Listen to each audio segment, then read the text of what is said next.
Well, this is a niche one. Have you ever looked at an oversized aftermarket exhaust and thought, why on earth has someone done that? Or have you ever heard a Fiesta fly by at a relatively sedate speed, emitting a noise that would have you believe it was breaking the sound barrier? Chances are, the answer to both questions is yes. Because for every stock car out there, or a nicely modded one, there's another with a badly fitted aftermarket exhaust. But some car companies get the sound, and particularly the look of an exhaust, just right.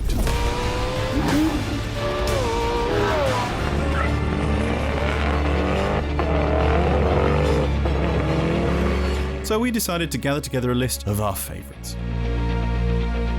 And if you do enjoy this video, please do remember to give it a like and subscribe for more from Goodwood Road and Racing.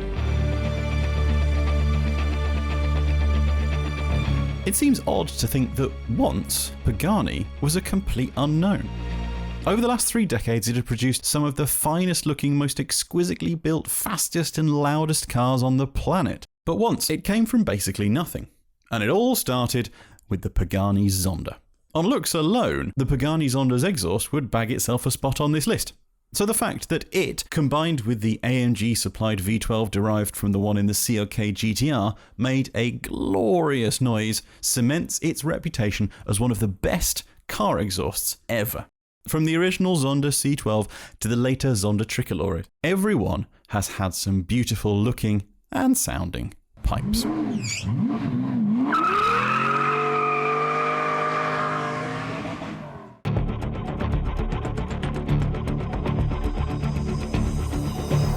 A hybrid on this list?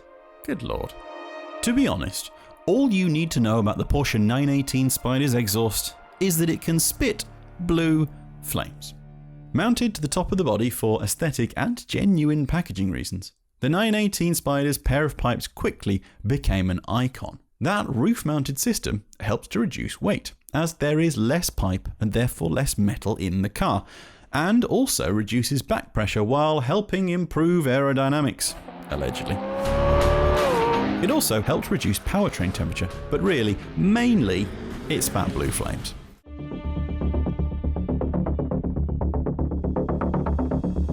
The LP674SV could go here just as well, but the Murcielago LP640 did the hexagonal exhaust first, so we feel it makes the cut. Up until this point, the Murcielago had used centrally mounted twin pipes. So far, so normal. So when one arrived at the 2006 Geneva Motor Show with an exhaust that looked more like a tunnel, it was somewhat surprising. What made it all the more jaw-dropping was that this wasn't just the first Murcielago with a less than traditional pipe. In fact, it was the first mid-engined Lamborghini of any kind with something a little unusual.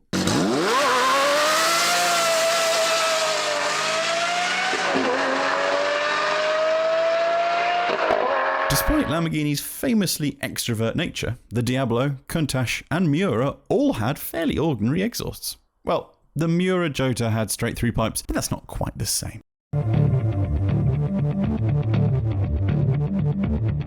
Whatever mid-engine Ferrari V8 you go for,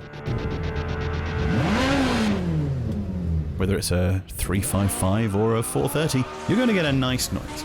At least from the old naturally aspirated ones anyway.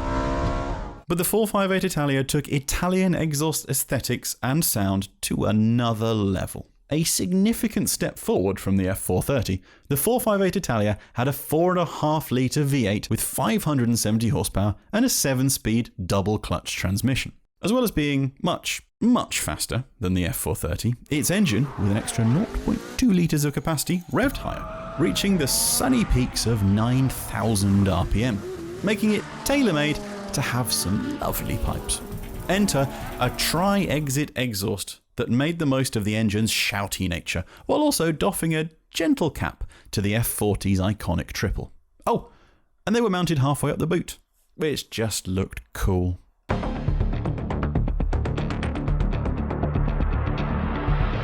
Speaking of triple pipes, here's more. This time at the more affordable end of the automotive spectrum. Truth be told, the FK8 Honda Civic Type R's exhaust sounds, naff. A sort of odd, muted rush of air that isn't really exciting at all. But it looks cool, is real, no fake exhaust trims here, and actually does something. But why 3? Well, Honda wanted to get some exhaust volume without a dull, pain-in-the-ears motorway drone. So, what the FK8's engineers did was split a single pipe into 3. The 2 outer pipes have larger straight-flow mufflers. The smaller centre pipe is a resonator. When your foot goes to the floor, exhaust gases stream out of all 3 pipes, including the centre, louder pipe. But once you lift off to a cruise, the airflow in the middle exit is stalled. That stalled air creates back pressure, sending the vast majority through the 2 outer and muffled pipes. The result? Less drone and less noise on the motorway. From one Japanese triple to another, and from the more affordable end of the car world to the very other. The LFA is a Japanese motoring icon, thanks largely to its 4.8-litre naturally aspirated V10 engine. The VONE LRGUE was a bespoke engine co-developed with Yamaha, smaller than a V8 and reportedly lighter than a regular Toyota V6. Up the hill, down to 3rd, rolling on the power. It produced a whopping 560 horsepower at 8,700 RPM and could rev from idle to its 9,000 RPM redline in just 0.6 seconds. Knowing how rev-happy the engine was and wanting to make the most of its scream, Lexus's engineers channeled engine noise into the cabin, but also designed the exhaust system so that all sound-deadening chambers were bypassed beyond 3,000 RPM. Sneaky. If it weren't for the actual volume, the LFA could quite easily be mistaken for an F1 car at full chat. Ah, the Mercedes-Benz SLR McLaren. As a project, it was probably pulled in too many different directions by too many people, but when it comes to exhaust style and exhaust noise, the SLR did good. 5.4-litre supercharged Mercedes V8 was a deep, gurgling creation, and it was handed side-exit exhaust pipes located just behind the front wheels, which did a fine job of dumping noise into the world with as much force as possible. It might not be the most beloved of supercars or the most harmonious of programs, but there's a couple of excellent pipes right there.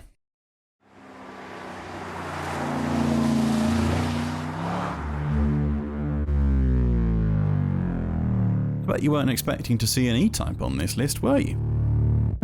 The Series 3 E-Type doesn't get an awful lot of love. Just take a look at its slightly deformed face to see why. It is the earlier E-Types that are the most valuable and the most sought after, as they are almost undeniably prettier. But the V12 Series 3's quadruple exhaust chisels the E-Type name into the exhaust pipe history books, if there is such a thing. A loud and raucous exhaust, it is not. But bonkers looking and unexpected, it most certainly is. And rather than the straight 6 found in the original E-Type, it had a big old V12.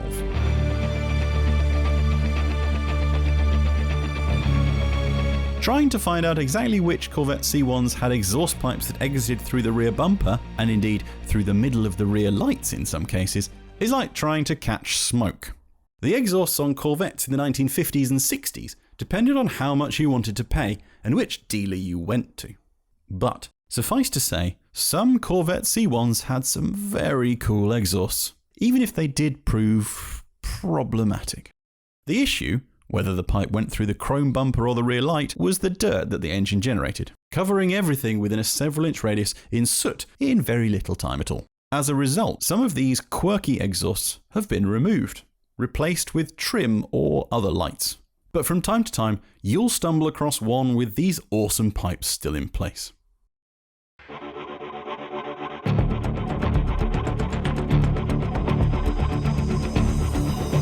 Bonkers. Well, pretty much everything about TVR was nuts. The Sagaris just took it all to another level. The interior was ridiculous. The engine was unhinged, the styling utterly silly, and the exhausts, well, they were preposterous. It isn't just that they're huge and incredibly loud, or that they're side exit pipes and that they're at the rear. It's the fact that they don't even point backwards, but totally sideways, as if they just wanted to burn the legs of anyone who happened to walk past. It's a real shame TVR, as it once was, no longer exists. We need more cars with a whiff of absolute madness about them.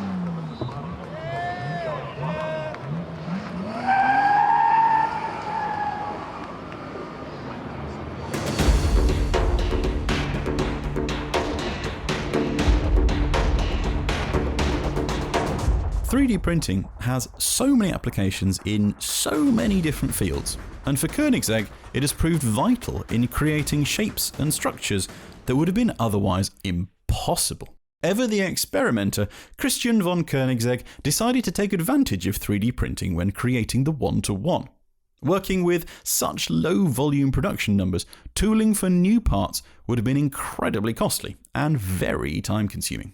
By using 3D printing, however, Koenigsegg could create molds for carbon fiber body pieces and test pieces for parts in hours rather than days. One part that benefited was the Koenigsegg 1-to-1's exhaust. Printed in titanium, it is polished and sanded until completely smooth before having an electric current pass through it and being dipped in a special chemical solution. The result is a titanium exhaust that looks as though its colour has changed due to an exposure to heat from brand new. And it weighs around 400 grams less than it would have done if it hadn't been 3D printed. A tiny gain, but when you're trying to create one of the lightest and most powerful cars in the world, every gram counts.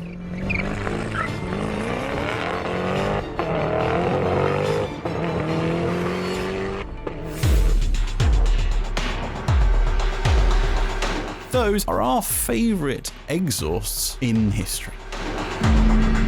But which are yours? What have we missed out? Let us know in the comments below.